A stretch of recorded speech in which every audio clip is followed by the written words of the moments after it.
Asato ma satgamaya, tamaso ma jyotirgamaya, mrityor ma amritam kamaya, abhir ma eti, rudrayate dakshinam mukham, tenamam pahi nityam.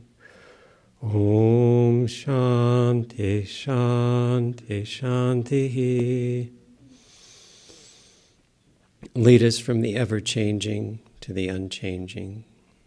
Lead us from darkness to light. Lead us from death to immortality. Light us through and through, and guide us evermore with thy loving presence. Peace, peace, peace be unto all. Good morning. So, this is my last talk before I leave and return to St. Louis, and I must say, I've had a wonderful stay here at your center. We've loved having you, Swami. Well, thank you. But I haven't left yet.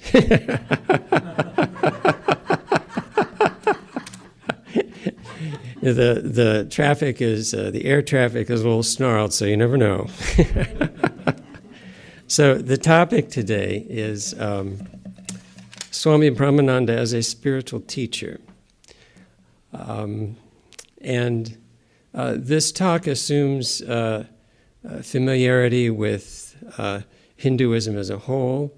It assumes familiarity with the place of the Ramakrishna mission within Hinduism, and it assumes some familiarity with Swami Brahmananda, who was the first president of the organization.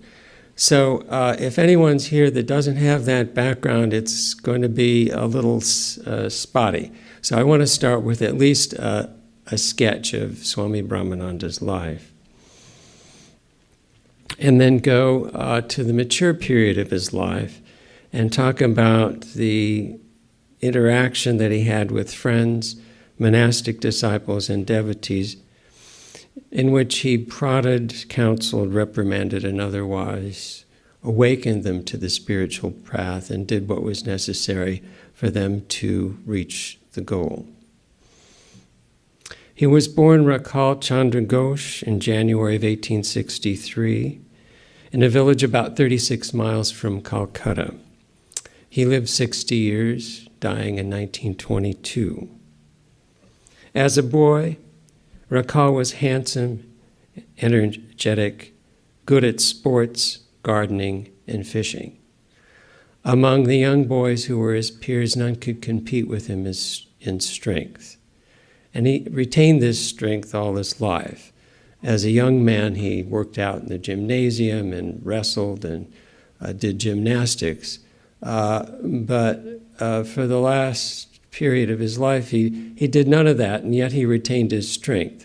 One of his close disciples, Swami Nishpapananda, who was his attendant during the last part of his life, said that one time Swami Brahmananda, which is his monastic name, became irritated with him early in the morning and gave him a shove. Well, the shove pushed him out of the room into the adjacent veranda. And when he kind of got his bearings again, he said, "I didn't know Maharaj was so strong." And he lived with him day and night. So he had this innate strength, physical strength, but mental strength and spiritual strength were all with him. In his early academic career, he was excellent. That is, until he lost interest in it, and then things went south. He was fond of devotional singing. When the village minstrel would sing kirtan, he would listen with rapt attention and learn the songs. As a young boy, he would practice meditation on his own in the Kali temple of the village. And during the fall worship of Divine Mother Durga, he would sit behind the priest doing the worship and meditate like a yogi, unmoving. From his childhood, Rakal was quiet by nature and deeply religious. And he was very tender-hearted. In the village school, one of the methods of discipline was to wrap the knuckles of the students when they hadn't done what they were supposed to do or did what they weren't supposed to do, which would sometimes cause these boys to cry. And the teacher had to eventually stop doing it because no matter whose knuckles were wrapped, Rakal would cry. Meanwhile, at Dakshineswar, Sri Ramakrishna had finished his series of spiritual disciplines, which ultimately established him in this kind of unusually profound divine awareness all the time. And he found he didn't have anyone to talk with. He didn't have anyone who was so drawn to God as he was. And he prayed for a pure-hearted young man with deep love for God who could stay with him and imbibe his teachings. He had a vision a few days before Rakal came. And in this vision, he saw the Divine Mother putting a child into his lap and saying, "This is your son." He shuddered at the thought because he was a lifelong celibate. He'd taken monastic vows. "What do you mean?" And he talked to the Divine Mother as you and I talk to each other. "What do you mean, Mother? I also have a son?" Then she explained with a smile that it would be my spiritual child, and I was comforted. Sometime in the middle of 1881, Sri Ramakrishna had another vision. He saw two boys dancing on a full-blown lotus floating on the Ganges. One of the boys was Sri Krishna, and the other one, the same boy whom the mother had previously placed in his lap. That very day, Rakal, crossing the Ganges, came to Dakshineswar from Konagar. The master, Sri Ramakrishna, immediately recognized him as his spiritual son. Sri Ramakrishna had the ability to see inside people, inside them, and look at the mind as we would look at objects in a glass display case.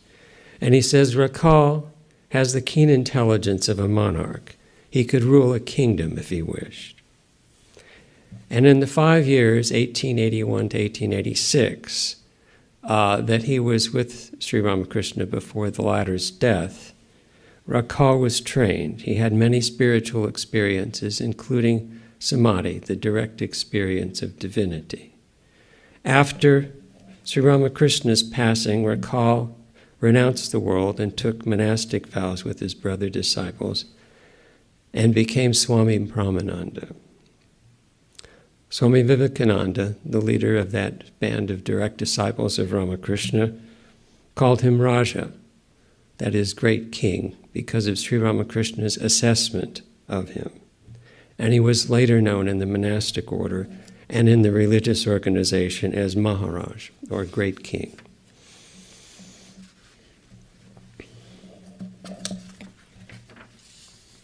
From 1889 to 95, Swami Brahmananda lived as an itinerant monk, begging his food, having no fixed place of residence, and practiced severe spiritual disciplines.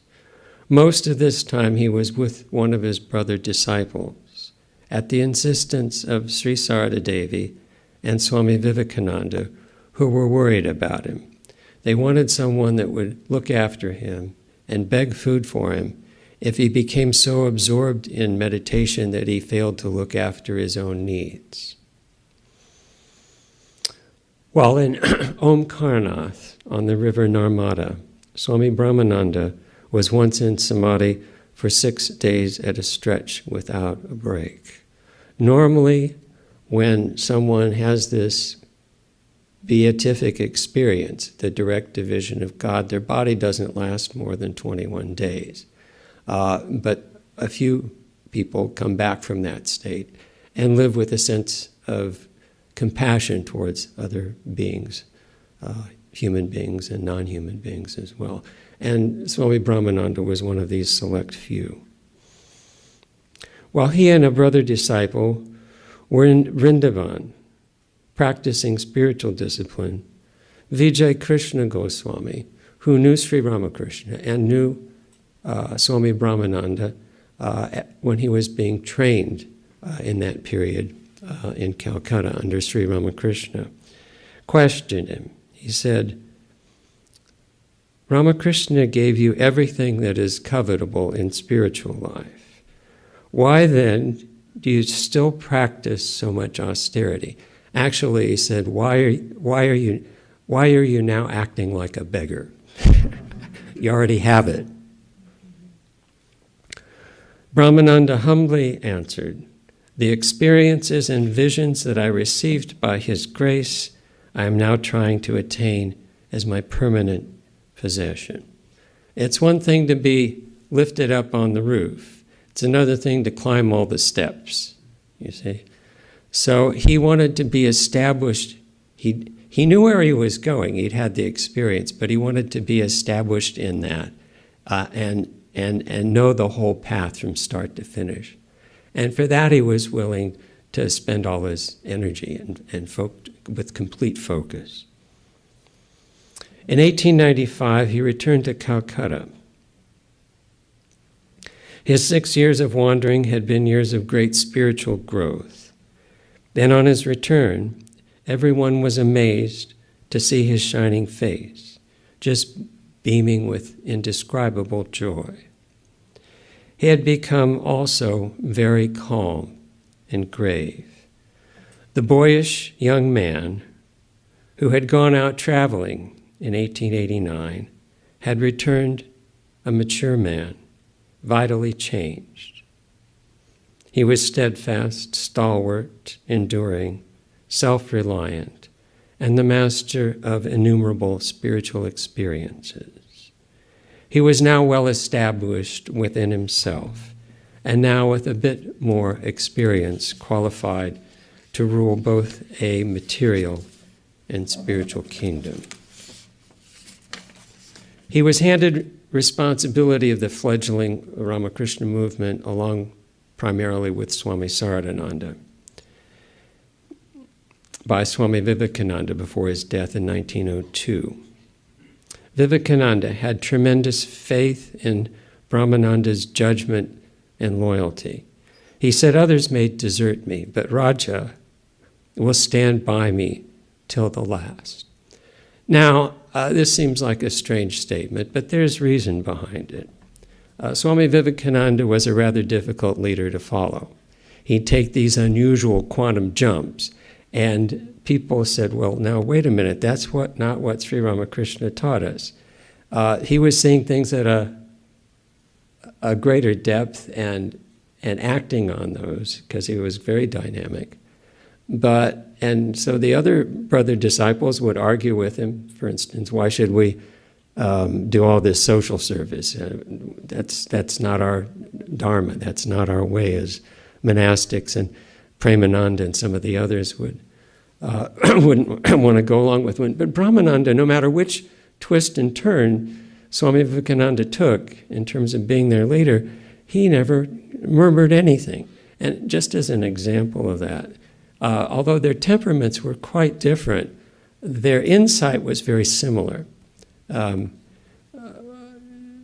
Vivekananda, after the Bellarmont was purchased, the home monastery on the Ganges, he got all excited. He says, we have to do the worship of the Divine Mother Durga this year. I know we haven't done it before, and it's late, but let's somehow find an image and do it. Well, why? Because he'd had a vision of the Divine Mother Durga walking across the Ganges towards Bellarmont. So they got in line, they did it, they had the worship. Later they found out that Swami Brahmananda had also seen Mother Durga walking across the Ganges in a vision.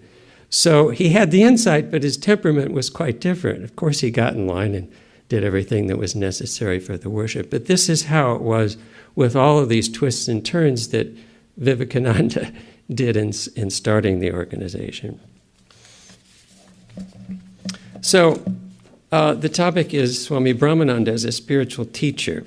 Now, and I'll give a summary description of his various qualities as a spiritual teacher, gleaned from the first sketch of his life, which was published in a series of articles in the 1930 Prabhupada Bharata. And then we'll fill in the description with reminiscences and examples in his life that illustrate the description. And since he's known both as Swami Brahmananda and Maharaj, I'll be using the terms interchangeably according to context. So this is from the 1930 Prabhupada Bharata magazine. Never did Swami Brahmananda pose as a religious preacher or teacher. He did not talk much on spiritual matters, either because he held them too high and sacred, or because his gentle nature shrank from the attitude of a teacher. Never in his life did he give a formal discourse on religion. Now contrast that with Swami Vivekananda, who went all over the world talking about religion. Whenever he spoke on religion, he did it in a mood of inspiration in the course of ordinary conversation.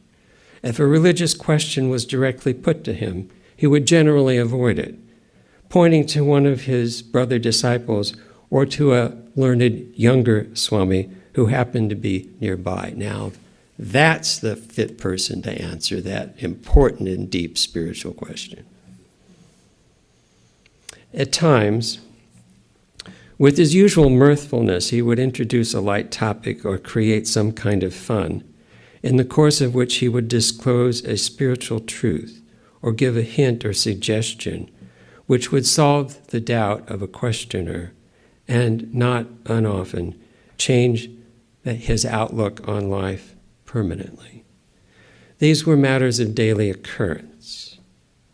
To all appearances, he was as merry and playful as a child, and possessed an inexhaustible storehouse of jokes and fun.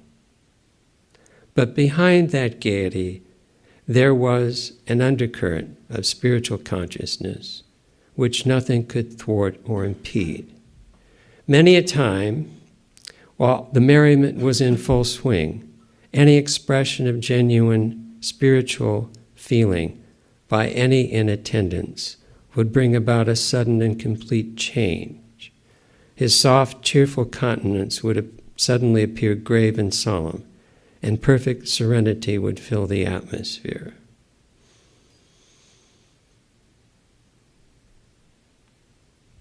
You know, this is being in the company of a highly spiritual person. It said the teacher sat in silence and the students listened. Any kind of intense mood is somehow, and I'm not sure how it is, but it's conveyed when you're in near proximity.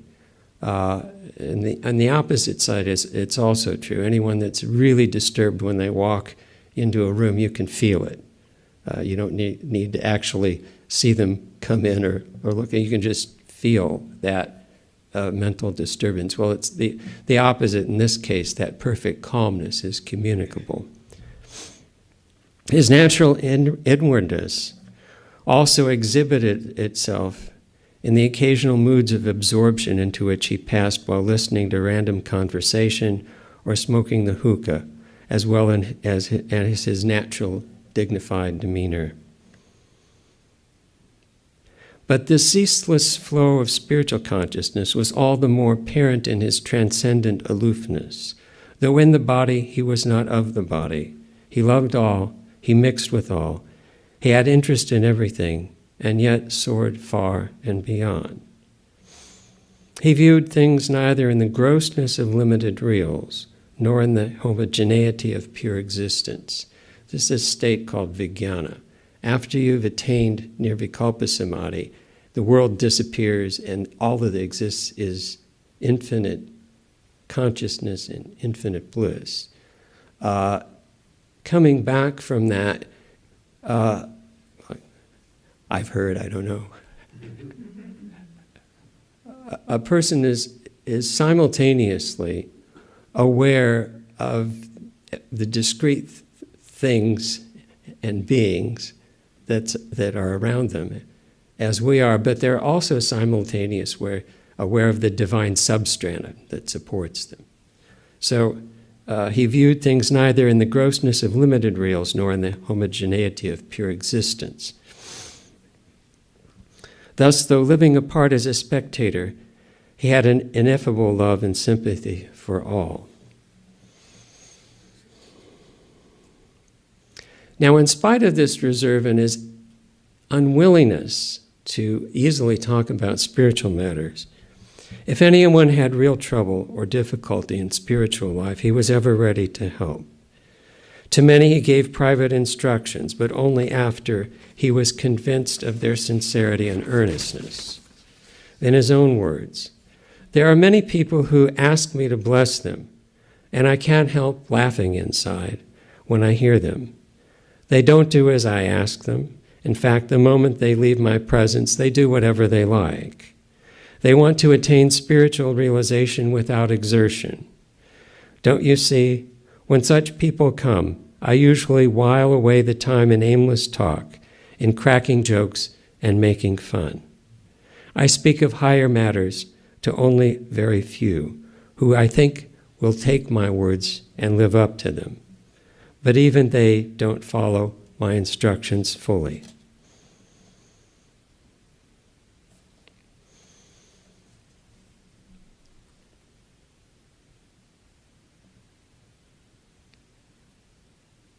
So he was both very approachable and very tough.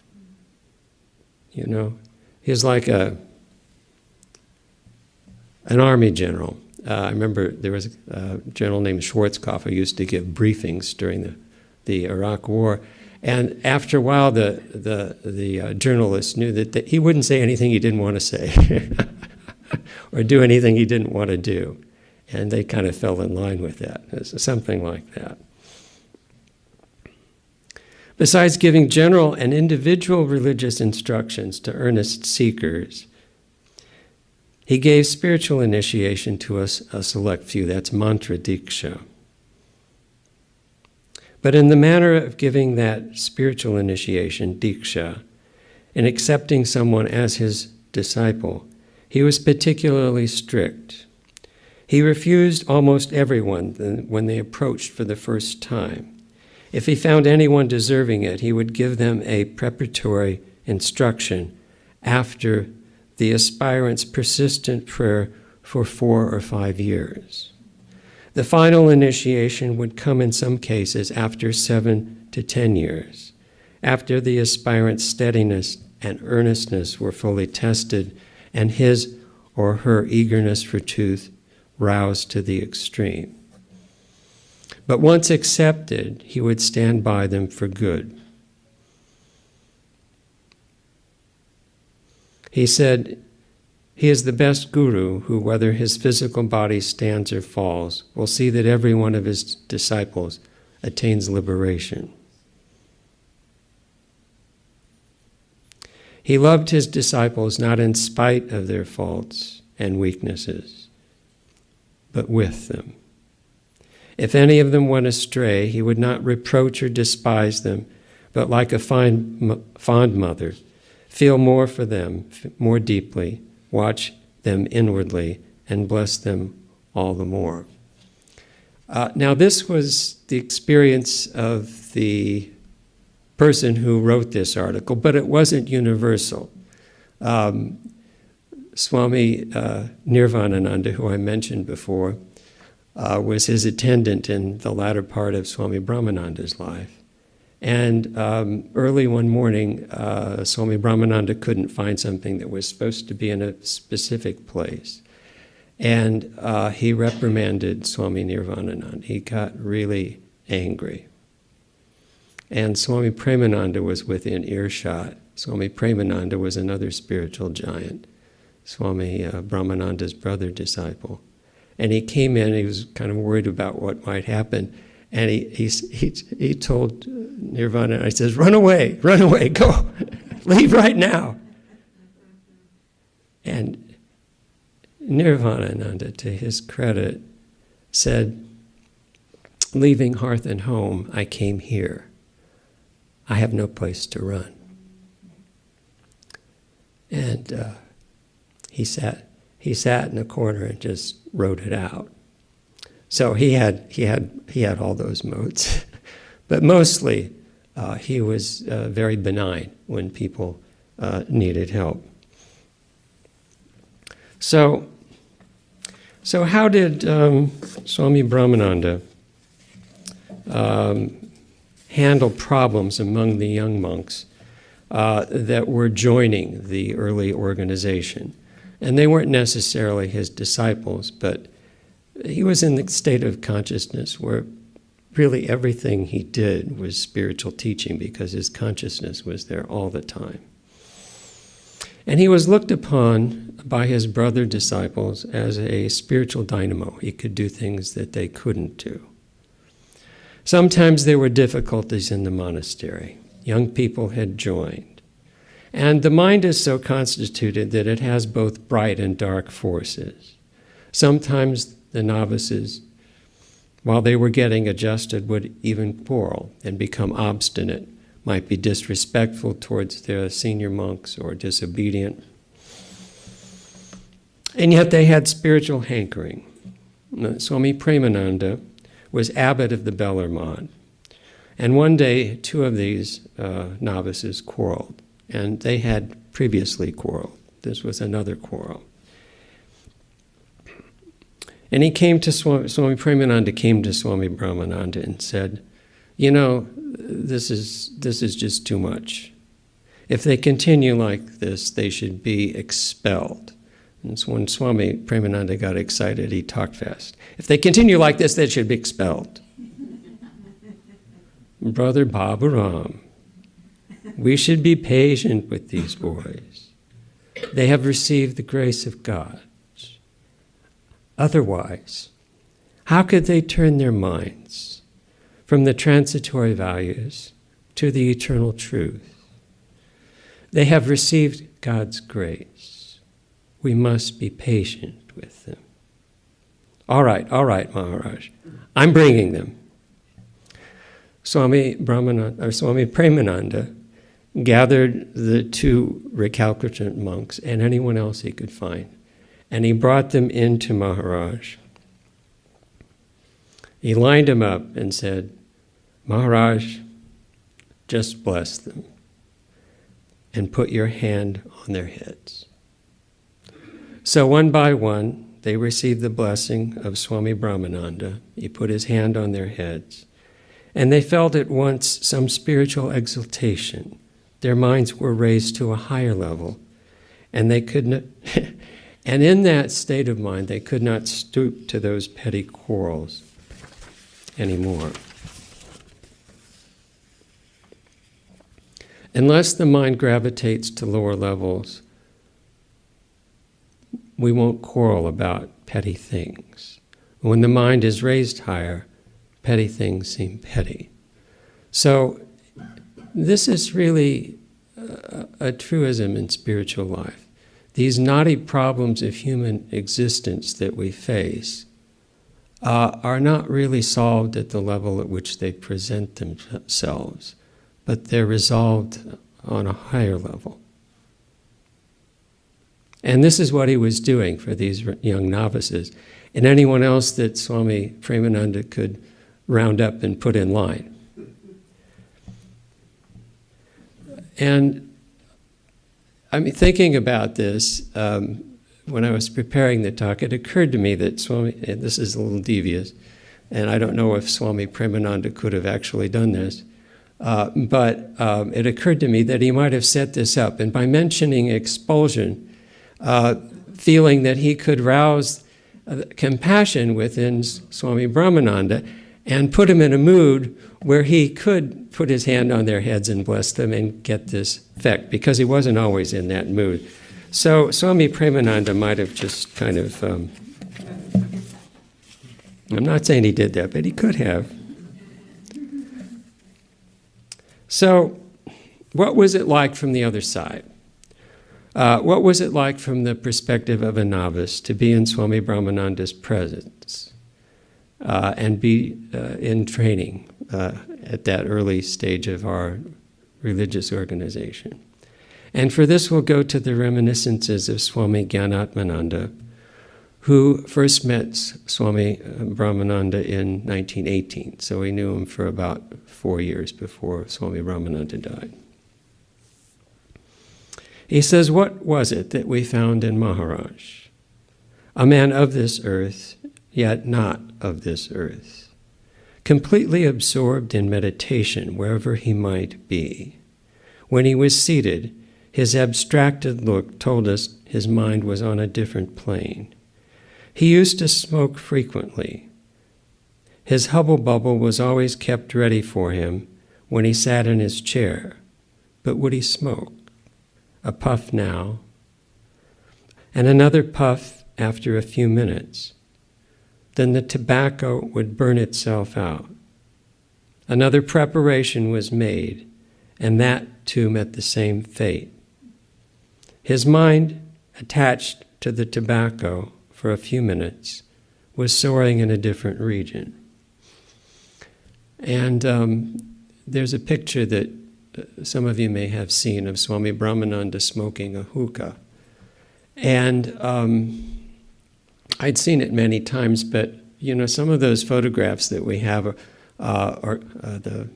there's the original photograph that was a glass negative, and then pictures made from that, and then negatives made from that. And by the time you see it, there's so many copy negatives that the photograph itself has become quite contrasty, and the shadows are too dark and you don't really get the detail.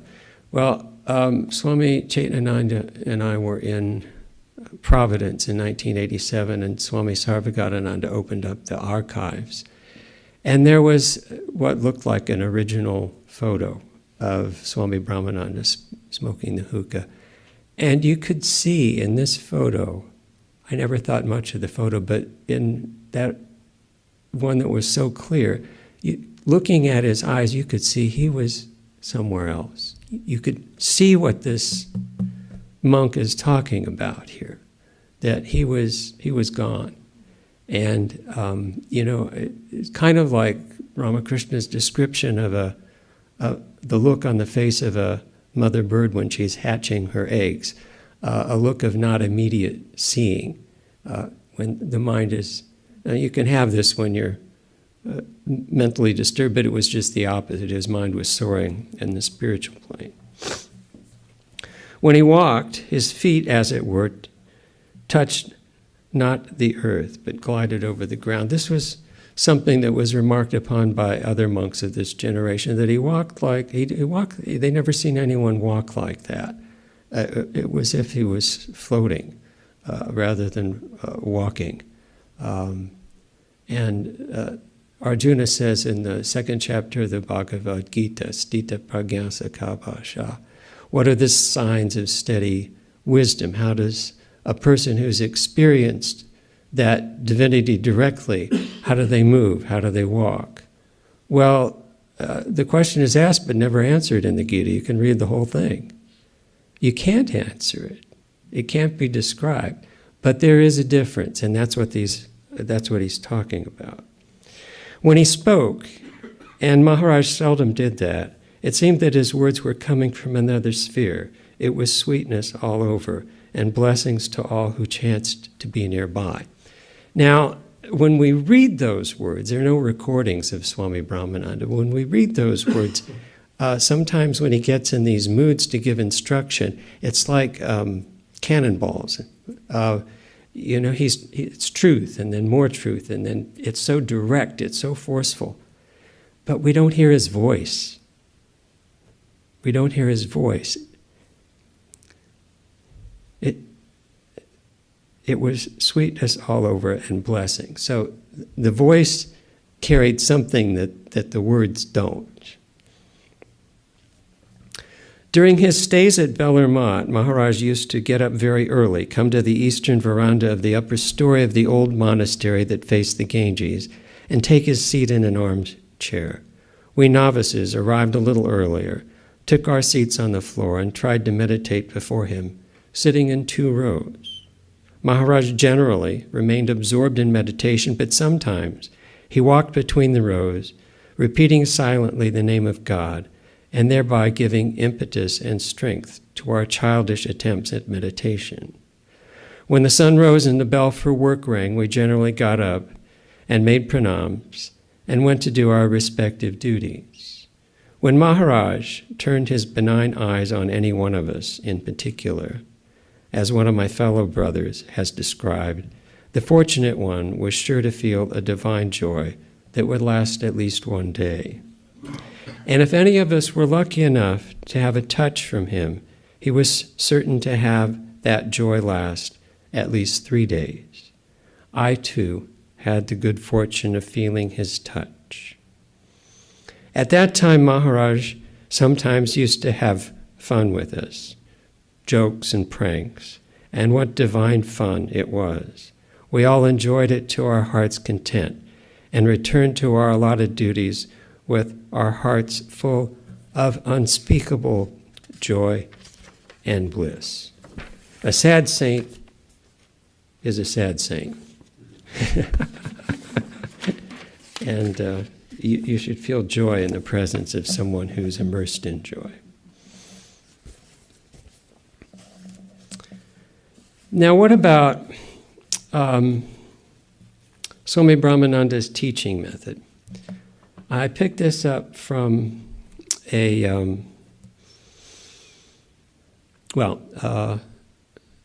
I've spent my whole monastic life in St. Louis, and Swami, who founded the St. Louis Center in 1938, was a disciple of Swami Brahmananda, and he would always speak about Swami Brahmananda on the Sunday nearest to Swami Brahmananda's birth anniversary.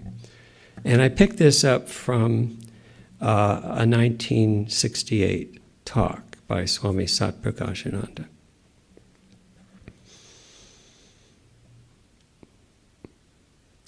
An ordinary teacher gives instruction to the ear. An extraordinary teacher gives instruction to the heart, awakens the heart. His instruction serves as an eye-opener. A complete change on the outlook on life takes place. This has been evidenced by many of us who had the blessed privilege of sitting at his feet and receiving instructions from him. He didn't teach like an ordinary teacher, giving constant instruction and binding the student with rules and regulations. He was an awakener of souls. And he would not speak too much. He would not take up a scripture and explain it verse by verse. That type of instruction was left to junior swamis. And to preface his remarks about Swami Brahmananda, he mentioned an incident that he heard from one of the monks that he served with in Dhaka, in what's now Bangladesh, what was then undivided India. The incident was narrated by Swami Atmananda, who was a disciple of Swami Vivekananda and very highly respected even by the direct disciples of Sri Ramakrishna for both his scholarship and his spiritual attainment. So this was at Bellarmont in its very early days, and Swami Vivekananda was there. And he asked Swami Atmananda to bring the Gita and start reading at the 2nd chapter. So he did that. And after he'd read 3 verses, Swami Vivekananda said to this young monk, "Your Gita study is over." What happened? Well, as Swami Atmananda told Swami Sarvapriyananda,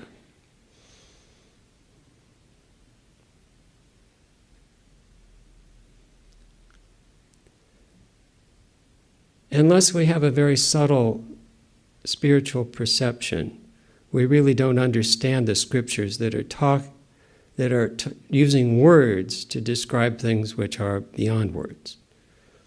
The scriptures are just indicators pointing to that subtle reality. So in order to understand them, the mind has to become subtle.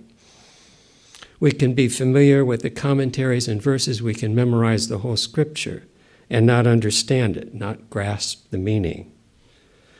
So what happened is, in the presence of his teacher, Swami Vivekananda, this very highly qualified monk could jump a couple of orders of magnitude from where he habitually was and penetrate into the subtle meaning of the scripture.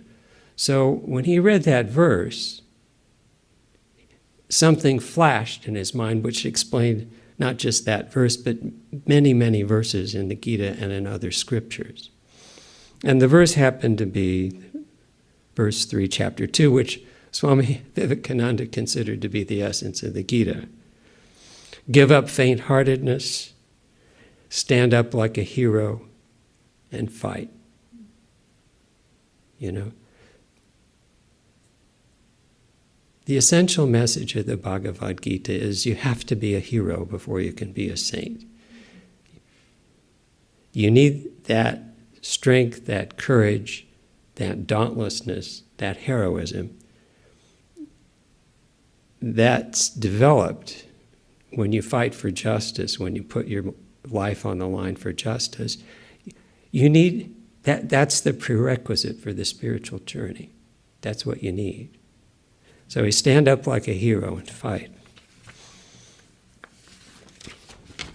So then Swami Sarvapriyananda recounts his own experience. I recall one incident after I had come to Maharaj. He gave me some preliminary instruction and I felt very much benefited at once, as if I had developed a new vision. Many things I had never understood before were quite clear to me. He told me, "You will have a new life." Mentally, I said, I already have a new life. And actually, I had tried to study the Bhagavad Gita and the Upanishads from a very early age. And before he met Swami Brahmananda, he'd started studying the scriptures with Orthodox Sanskrit scholars who didn't know English. They were just specialized in Sanskrit and the scriptures.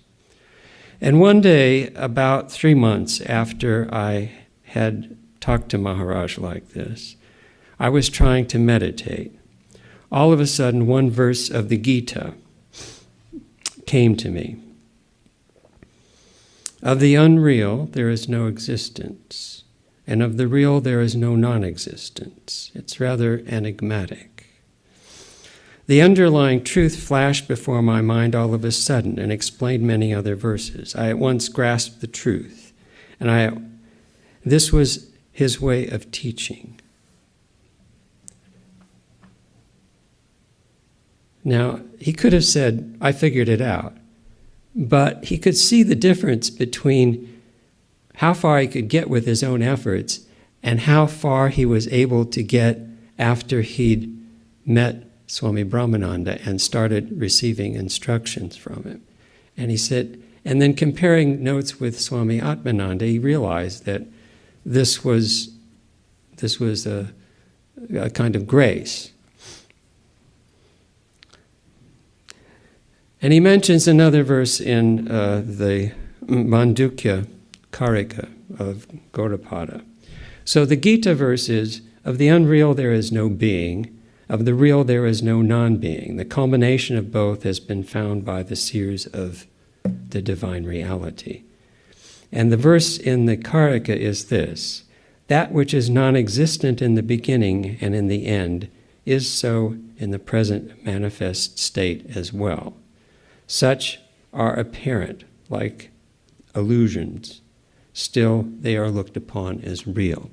So the changing phenomena that we experience, so it's a fundamental insight into the relationship between Maya and the spiritual reality. I mean, it's just fundamental. But he wasn't able to get it until he'd met Swami Brahmananda.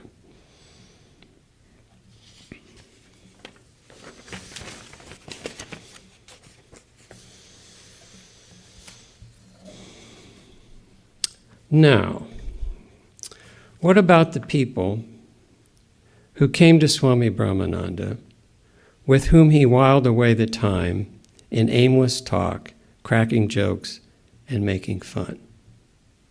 And for this we go to the reminiscences of Swami Vijayananda, who was a disciple of Swami Brahmananda.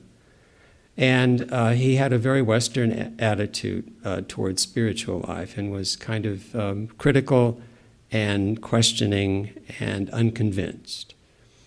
And very forthright. He was actually one of the great second-generation monks. He founded our center in Argentina, which was arguably the most difficult center in the Western Hemisphere to get started. So this took place early on when Swami Vijayananda was a novice, before he had taken any vows. And it took place at Bellarmont, our monastery. During the afternoon, outside people would come. They were from all strata of society: farmers, scientists, doctors, lawyers, writers, novelists, artists, university students, employees of the mott, and servants.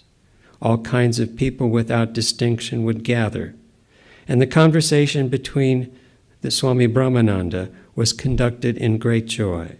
The subjects varied according to the life, occupation, and vocation of the speakers.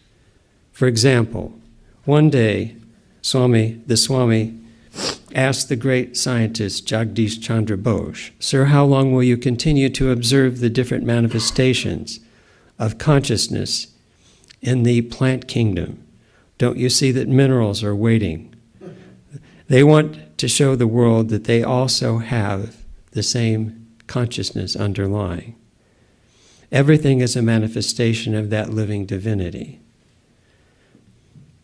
The professor said humbly, "If you bless me someday, I will be able to do it."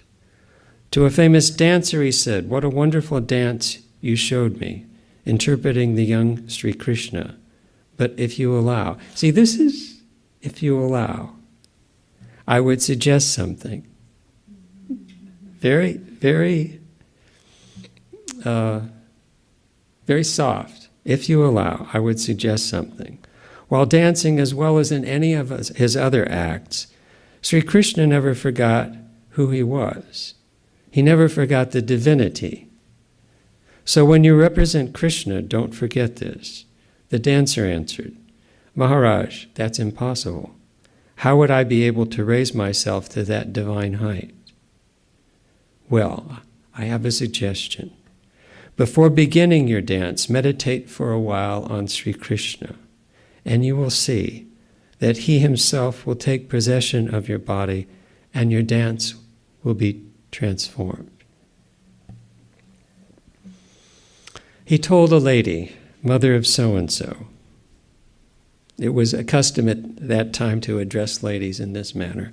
"Mother of so-and-so, what a delicious dish you prepared last week. But if you add this spice," and Maharaj mentioned the spice, "and then offer the dish after it's cooked to the deity in your home shrine, you will see how much happiness you will find. You've always cooked for your family. From now on, cook for God. And your sons, by eating that food which has been sanctified, will also be benefited."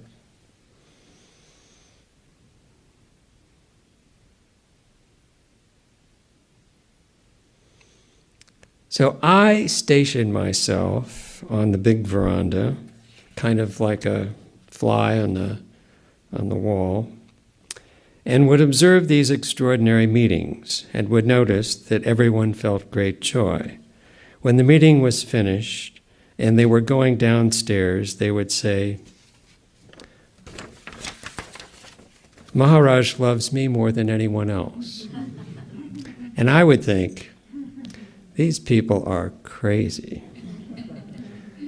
Maharaj is a human being, and he must have more liking for some than others. How can it be that everyone is his dearest? Besides, I would think, in my natural egoistic approach to spirituality, What kind of meeting is this anyway? There was no advice on prayer or detachment or how to meditate. Maharaj didn't tell anyone that they should practice austerity or do any spiritual practice whatsoever.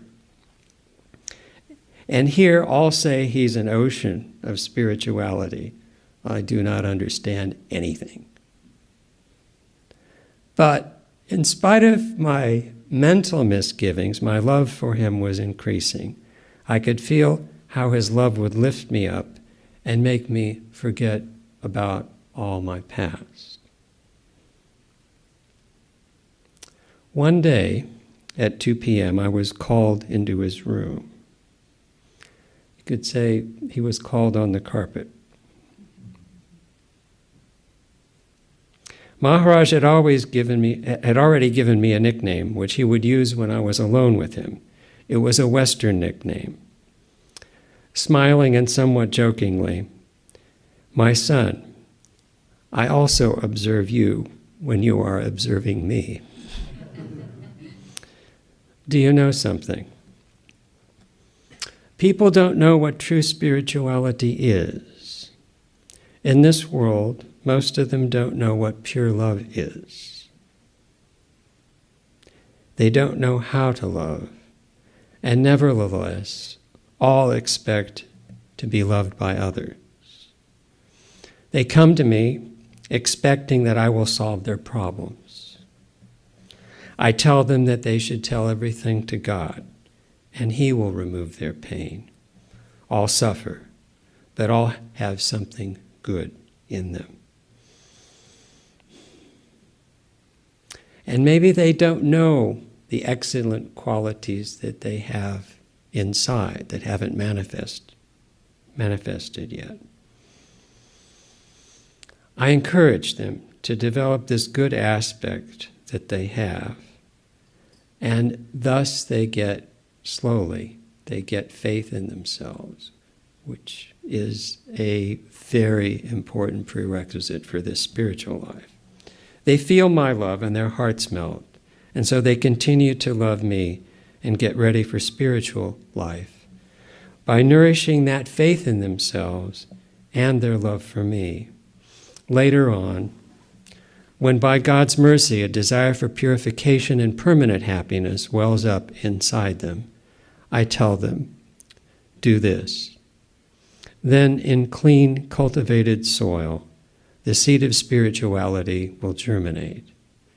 But if at the very beginning I would have started giving them spiritual advice, in general, they would say, "What's new in this? All that Swami is telling us, we already know. It's written in the books."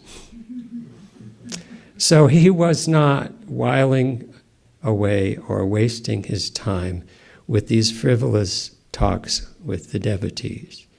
It was another means of spiritual instruction and spiritual upliftment, another form of service.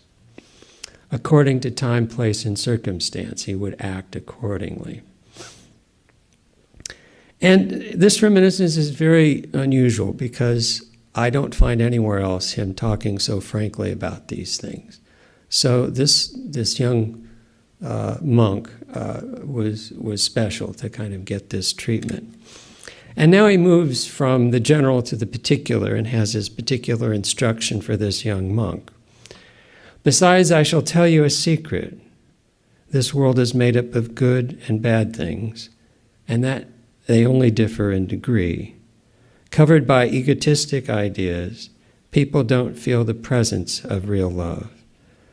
When this egoism increases too much, the great seekers of pure love pray to the divine to come and save humanity.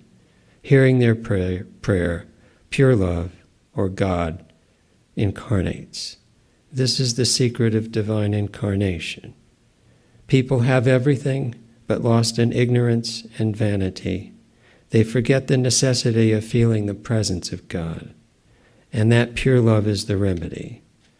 Only love without egoism cleans all mortal impurities. Do you understand, my son? Try to practice it."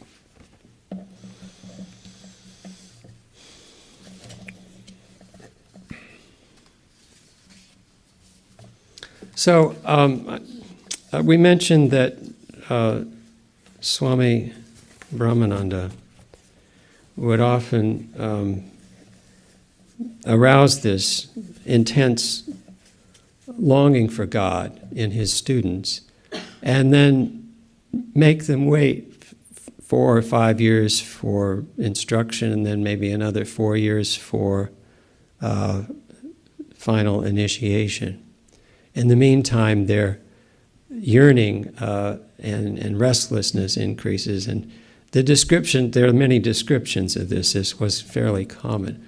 And this is of a different type entirely. And for this, I'll go to the reminiscences of Swami Nirvanananda.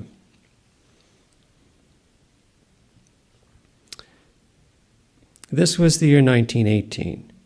Maharaj was then staying at Balaram Boshe's house in the Bagbazar section of Calcutta.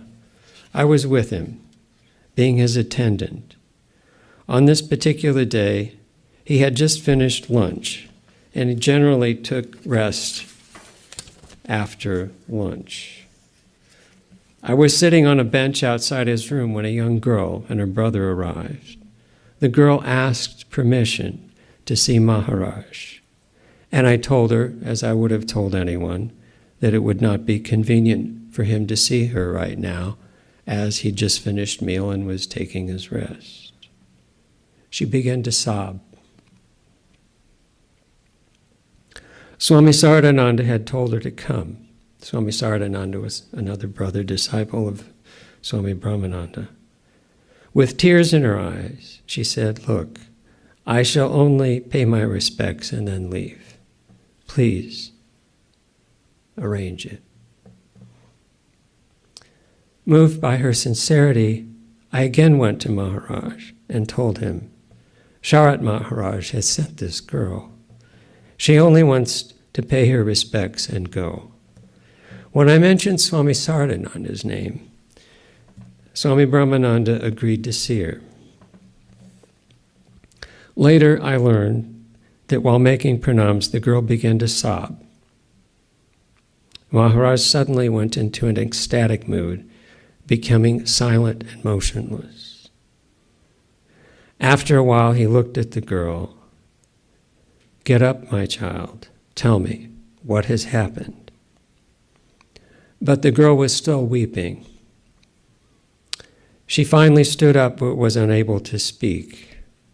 Then, pointing to a picture of Sri Ramakrishna, which Swami Brahmananda had in his room, she said, "He asked me to come to you." She told her story. She was married at the age of 14, and only 2 weeks after marriage, her husband died. Now, it was common for girls of higher caste to be married quite young, and it was also a very unfortunate situation because they couldn't remarry, and they had no means of support. They had to depend mostly on their parents or near relatives to care for them in this sort of situation. They had no children, and she was in dire straits, and she knew it.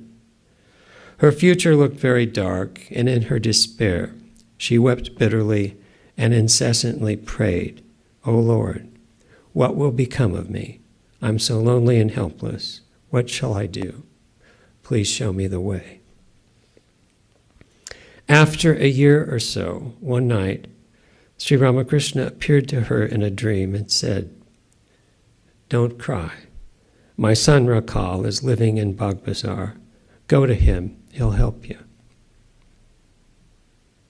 She didn't know anything about Rakal or Sri Ramakrishna and wondered how she would get to Bagbazar, which was in an entirely different part of the city. Now, it doesn't say this, but you can read between the lines that it didn't seem like an ordinary dream. When she got up from it, she was in an exalted state, and it was something that she knew she should act on. She didn't say anything about the dream to anyone in her father-in-law's house where she was living, But as soon as she got a chance, she went to her mother and spilled everything. Her mother knew about Sri Ramakrishna. On learning about him from her mother, the girl went to Bagbazar with her brother. There she asked if a holy man lived nearby, and she was told that there were several living in the Udbodhan publication house of the Ramakrishna Order. That's not where Swami Brahmananda was, but that's where Swami Sarvapriyananda was. Swami Sarvapriyananda listened to her story, listened to her dream, and sent him to Balaram Boshe's house to see Maharaj. She was with Maharaj for more than 2 hours. Finally, he called me. As I entered the room, I noticed the girl had received initiation. Maharaj asked me to get some food for her and her brother. And after this meeting, the girl came often to see Swami Brahmananda. And I saw her once or twice at the monastery after Swami Brahmananda passed away.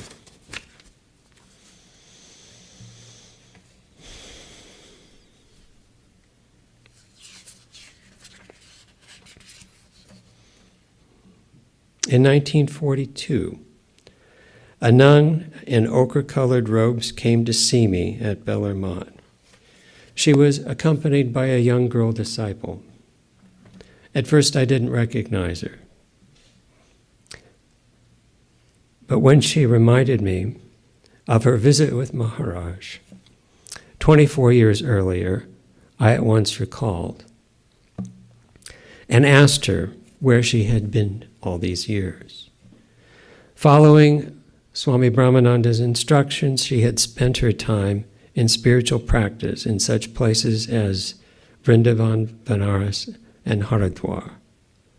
Now she was living in Calcutta near Kalighat with a few girl disciples. Her appearance showed definite spiritual attainment. About 3 years later, the young girl who had accompanied the nun came to see me. I was told that her teacher had passed away 2 years previous. During her last days when she was ill, one morning she asked for an almanac to find the nearest auspicious day. On that day, she asked her disciples to devote their time to prayer and meditation. She herself repeated the names of Sri Ramakrishna, Holy Mother, and Swami Brahmananda, and while doing so, in full consciousness, she left the body. So,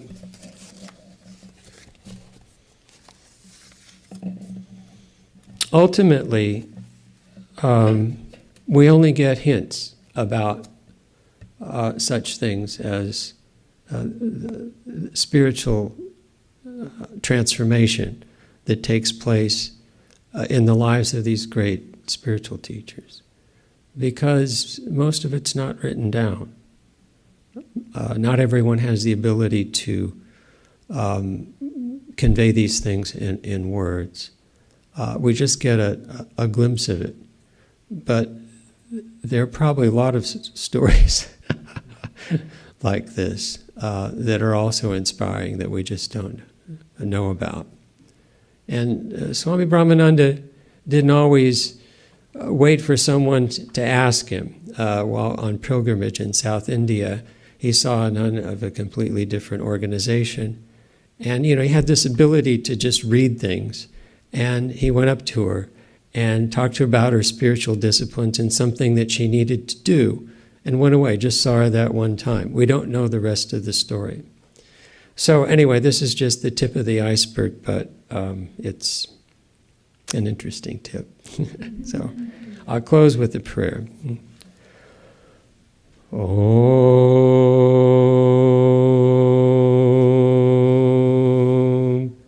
Purnamada Purnamidam Purnat Purnamudachyate Purnasya Purnamadaya Purnameva Vashishyate. Om Shanti Shanti Shanti. This ever-changing, interdependent universe of things and beings is infinite. That unchanging, self-existent spiritual reality is infinite. This ever-changing universe, having come from that unchanging spiritual reality, that reality remains undivided, unchanging, complete, perfect, infinite.